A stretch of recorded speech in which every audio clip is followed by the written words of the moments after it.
आज कीर्तन ग्रंथ के 8वें प्रकरण का मंथन करेंगे। ओ भाई मेरे, ओ भाई मेरे,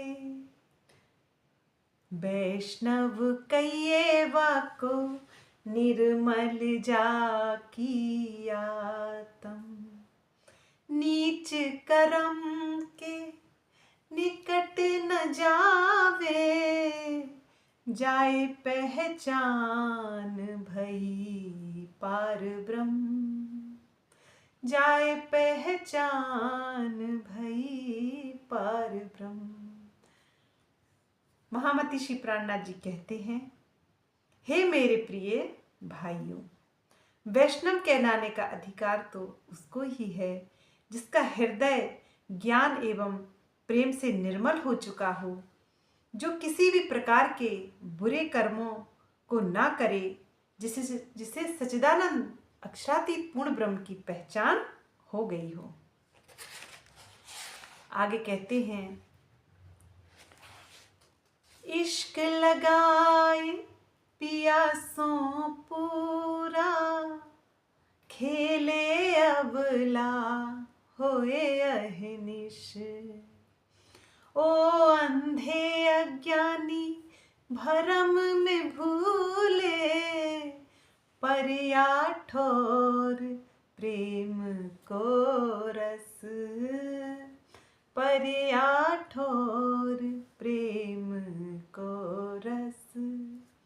महामती श्री प्राणनाथ जी कह रहे हैं, वह अपनी आत्मा को प्रियतम अक्षरातीत की अर्धांगिनी बनकर दिन रात अनन्य प्रेम में डूबा हुआ होता है। कौन? सच्चा वैष्णव। वह प्रेम के रस में डूबा हुआ होता है। इसके विपरीत कर्मकांडी वैष्णव तो अहंकार में अंधे होकर अज्ञानता के अंधकार में भटकने वाले होते हैं। कर्मकांड करने वाला तो वास्तव में अहंकारी ही हो जाता है। वह अपने मुंह से ही बोलता है कि आज मैंने इतनी मालाओं का जाप कर लिया और आज मैंने ऐसा व्रत किया कि सुबह से कुछ नहीं खाया। इस प्रकार की बातें तो अहंकार की ही होती हैं। तो वास्तव में कर्मकांड या किसी भी कष्टकारी भक्ति में तो अहंकार जन्म ले ही लेता है।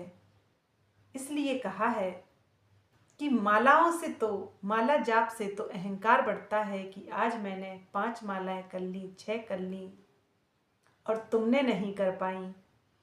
इसलिए प्रियतम कहते हैं कि प्रियतम का नाम तो सांसों में होना चाहिए। जैसे प्रियतम का नाम तो सांसों की माला में होना चाहिए।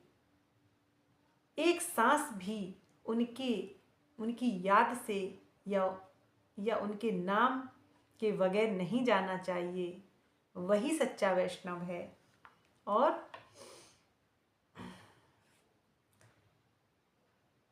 आगे कहते हैं, जब आत्म दृष्ट जुड़ी पर आत्म, तब भयो आत्म निवेद, या विद्यलोक लखे नाही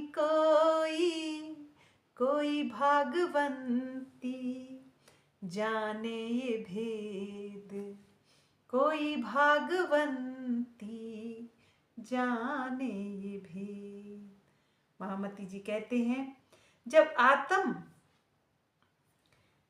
आत्मा ध्यान में अपने मूल तन परात्मा को देखती है तो उसे आत्मनिवेदन कहा जाता है।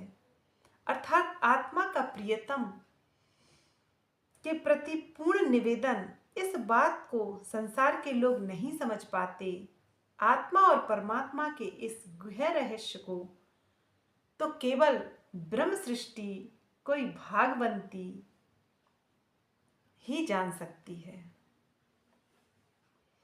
अब कह रहे हैं, जब वैष्णव अंग किएरी अपरस, और कैसी अपर साई।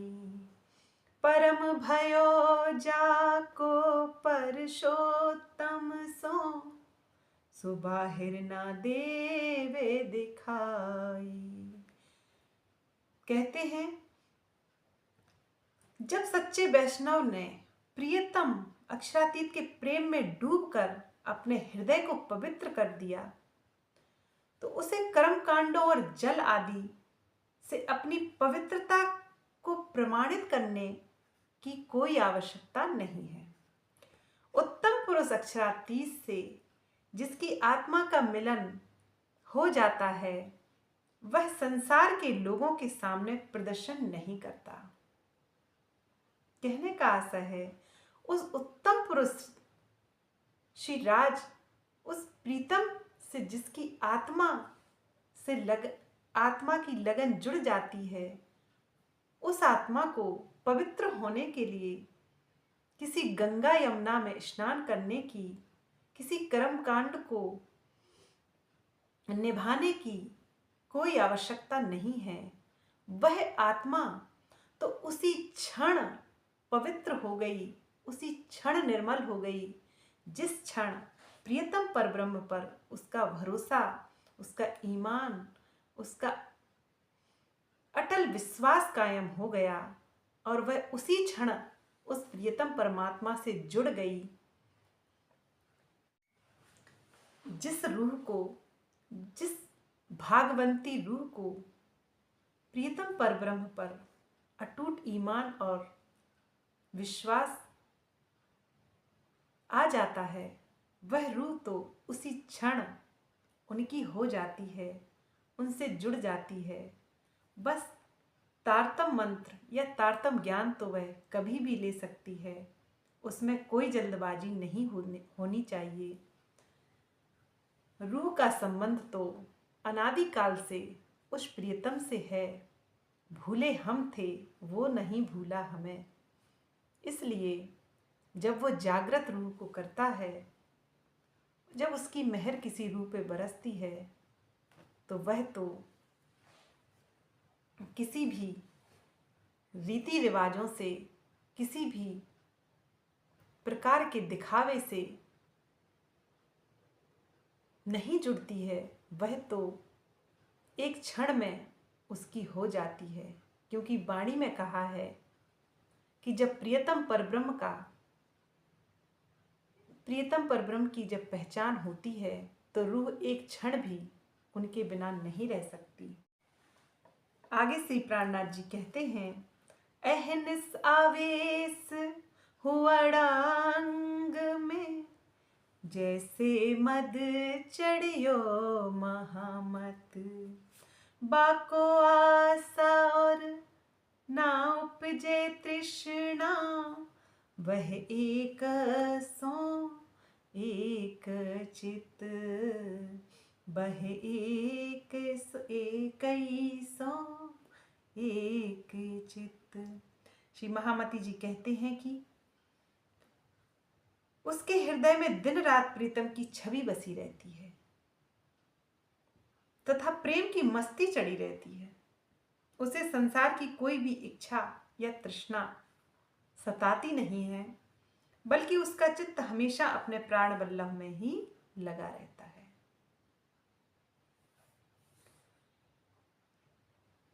ये प्रेमी आत्माओं की बात हो रही है, जिस रूह को उस प्रियतम से सच्चा प्रेम हुआ है, उसकी मस्ती का क्या कहना। वह तो दिन रात उसमें डूबी रहती है, और जो उसमें डूब गया, समझो वह दिन रात आनंद में डूबा है। उसे आनंद फिर खोजने नहीं जाना पड़ता। उसका आनंद किसी दूसरे पे डिपेंड नहीं होता, क्योंकि उस रूह का नाम ही निजानंद है। निज प्लस आनंद, जिस रूह को स्वयं में ही आनंद हो, जिसने स्वयं की पहचान कर ली, उसको तो स्वयं में ही आनंद आता है। वह स्वयं में खोई रहती है और उस परमात्मा को याद करती हुई हमेशा ही प्रसन्न रहती है। ऐसी रूह को भला संसार की कोई भी प्यास कैसे सता सकती है। आगे प्राणनाथ जी कहते हैं, उत्पन्न प्रेम पार ब्रह्म संग, बाको सुपन्न हो गयो संसार। प्रेम बिना सुख पार को नाही, जो तुम अनेक करो आचार, जो तुम अनेक करो आचार। जिसको प्रियतम से प्रेम हो जाता है उसे सारा संसार सपने के समान झूठा लगने लगता है। भले ही तुम कितने ही कर्म कांडों का पालन करो, किंतु जब तक तुम्हारे हृदय में प्रेम नहीं होगा तब तक अखंड धाम का सुख नहीं मिल सकता। कितनी स्पष्ट बात यहाँ प्राणनाथ सबको समझा रहे हैं कि बिना प्रेम के प्रियतम मिलने वाला नहीं है। धनी जी को इश्क भावे, बिना इश्क ना कछु सुहावे। यूं ना कहियो कोई जन, धनी पाया इश्क बिन। प्रियतम परमात्मा बिना प्रेम से, बिना इश्क के मिलने वाला नहीं है। भले ही आप कितनी ही सजावट, कितना ही कुछ कर लो, पर बिना प्रेम के प्रियतम मिलने वाला नहीं है। आगे कहते हैं, साचारी साहिब साच सो पाइए, साच को साच प्यारा। या वैष्णव की गत देखो रे वैष्णवों, महमत इनसे भी न्यारा, महमत इनसे भी न्यारा। कह रहे हैं परब्रह्म सत्य है, और परब्रह्म जब सत्य है तो वह सत्य से ही मिलने वाला है। और सत्य क्या है? सच्चा ज्ञान, वह प्रेम की राह ही सत्य है, क्योंकि सत्य को सत्य ही प्रिय होता है। श्री महामती जी कहते हैं, हे वैष्णवों, जरा अपनी अवस्था को तो देखो, किस तरह आप लोग अज्ञान में भटक रहे हैं, प्रियतम परब्रह्म के चरणों से दूर हैं। महामती श्री प्राणनाथ जी सभी वैष्णवों को या सभी धार्मिक लोगों को संबोधित करते हुए कह रहे हैं कि उस प्रियतम परब्रह्म को बिना सत्य के, बिना प्रेम के, बिना इश्क ईमान के पाया ही नहीं जा सकता। भले ही आप कितने ही कर्मकांड कर लो और कितना ही दिखावा कर लो, पर दिखावे से प्रियतम परब्रह्म खुश नहीं होता है। वह तो सबके अंतर मन में बैठा है, सबके हृदय में ही बैठा है, प्राण नली से भी अधिक निकट है। उसको उससे भला कोई क्या दिखावा कर पाएगा? उसको कैसे छला जा सकता है? उसको कैसे बुद्धू बनाया जा सकता है जो सबके धाम हृदय में बैठा है? इसलिए उसको, उस परमात्मा को कोई छल नहीं सकता। इसलिए श्री प्राणनाथ जी कहते हैं कि सभी वैष्णवों को या सभी लोगों को उस प्रियतम परब्रह्म से प्रेम करना चाहिए। प्रेम प्रणाम जी सुंदर साथ जी।